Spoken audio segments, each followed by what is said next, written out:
Welcome to Kenton Teaches. Enjoy the video. You begin by making the environment stable so the update can run without interruption.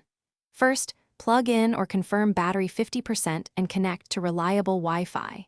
Once done, create a quick backup to cloud or external drive so you can recover if needed. Make sure you have enough free space. Remove large unused files and close background apps. Then disable VPN and unnecessary peripherals. Now start the update download and watch progress. This prevents mid-install failures and prepares you for the next steps. You will now run the installer and keep an eye on what happens. Begin the install and accept system prompts. This lets required services update correctly. Once the installer starts, monitor progress and read any messages. If an error appears, jot the code and pause to research.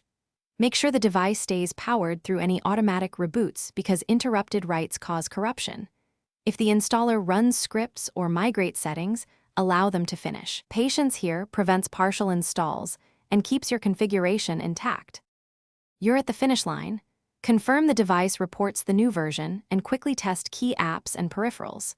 If something behaves oddly, clear app caches and restart. Many issues resolve with a fresh boot. Make sure auto updates and security settings remained enabled so future patches apply.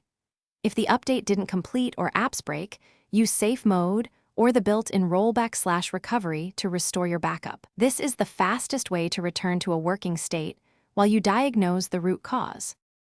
Thanks for watching. Please subscribe if this video was helpful.